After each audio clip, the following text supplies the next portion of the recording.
Good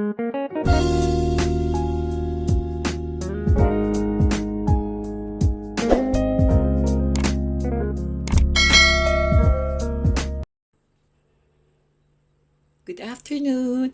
Now, magluluto tayo ng sarsyadong isda using the Japanese fish burikama. Burikama or amberjack or yellowtail. Ito ang mga kakailanganin natin. We have here the onions. We have here the tomato. We also have garlic. We also have egg and the sweet potato, cut sweet potato. We are going to use magic syrup and what we call the burikama or the yellowtail fish or amberjack or dilaw na isda sa Pinas or Salay Salay or Salang Butang or Apahay. Alam niyo ba na ang buri is only found in the seas surrounding in Japan? It also lies at the heart of a long-standing culinary tradition and ranks alongside maguro, tuna, and salmon as a popular food fish in Japan. It also contains an abundance of vitamins and nutrients and is particularly high in vitamin A, vitamin D and calcium, and omega fatty acid. It's helping with depression, lowering blood pressure, and battling inflammatory condition like arthritis. So, ayan ang ating gagamitin sa ating sarsyadong isda using burikama or a Japanese yellowtail fish. So, simulan na natin. So, dito, ipa-fry natin ang ating yellowtail fish until it's become golden brown. So, ilalagay na natin. So, ayan, pinafry natin ang burikama or yellowtail or tinatawag nilang apahay in Tagalog. Actually, na-sprinkle na natin siya with salt bago natin siya itinaray sa cooking oil, okay? Let's wait.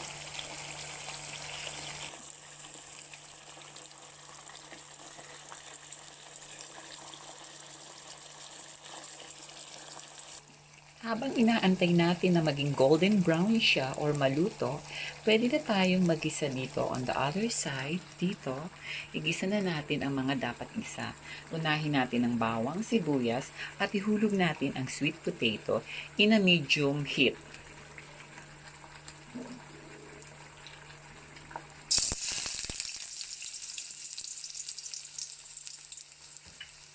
Ayan. Ayan ang bawang or ayan ang bawang, garlic,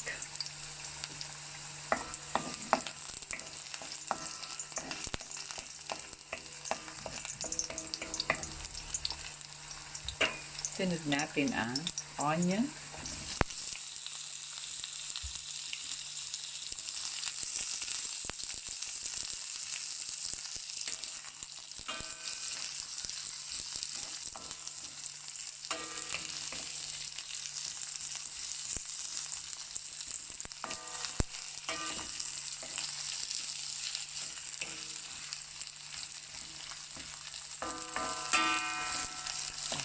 mabango-bango na siya. Naaamoy na yung garlic. Basta mahina lang ang apoy natin. While on the other side, ayan naman, inaantay natin maluto ang ating burikama or yellowtail fish.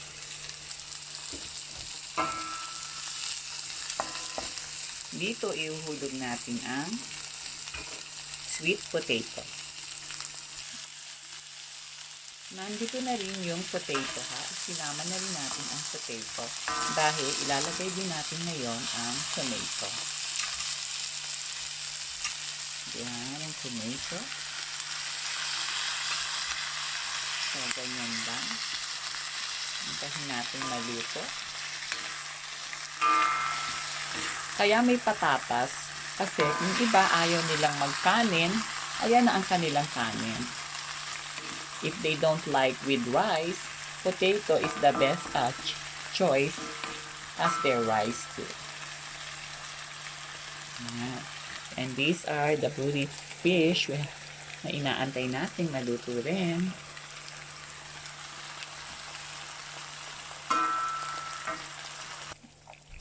As you can see, nagiging gold na siya, di ba? Naluluto na siya.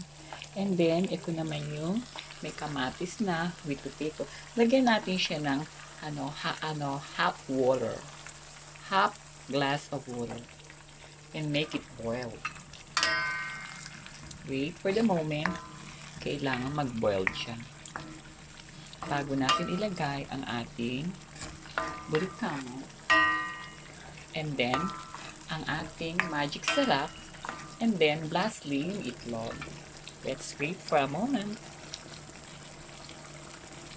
Ayan, pwede na natin siyang ilagay ngayon, itong ating burikama fish, dito sa ating kumukulong ginisa na kanina.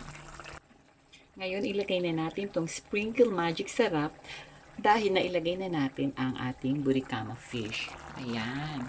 Ayan ang burikama fish. Ngayon, sprinkle natin ito ngayon sa dyan, pampalasa. Sabi nga nila, magic sarap. Ito lang kinamit natin pampalasa. Wala na tayong nilagay na kung ano-ano. Yan lang.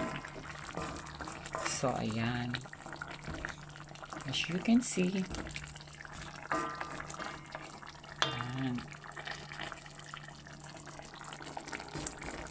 Boil for a moment bago natin ilagay ang lastly ang ating itlog na binate. Ha? Just a moment. Yan, kumukulo na siya. Pag ganyan, pwede na natin ilagay lastly ang ating panghuling-huli na itlog. Sa ipapaw niya, iikot-ikot natin ganyan. Ayan. And only we have to wait for at least mga 3 minutes na napakahinang ating apoy. Ayan, luto na siya. Ayan ang ating Sarsiadong Isda using burikama fish in Japan. Tikman nga natin kung masarap. Ang sabaw. Ang sarap ng kamatis niya. Matamis. Ayan, tapos na ang ating Sarsiadong Isda using burikama fish or yellowtail in Japan. Okay, let's eat na. And now, let's eat. Ayan.